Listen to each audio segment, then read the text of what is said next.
You ask Tiger to solve. This deals with linear equations with one unknown. The final result is m equals 12.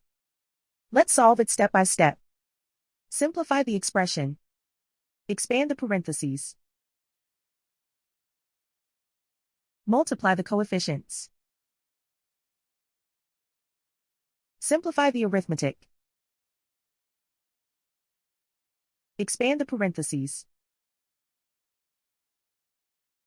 Group like terms. Simplify the arithmetic. Group all constants on the right side of the equation. Subtract 24 from both sides. Simplify the arithmetic.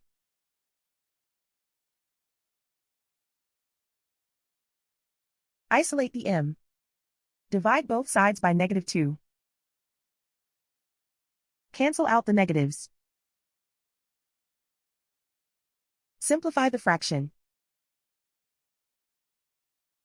Cancel out the negatives.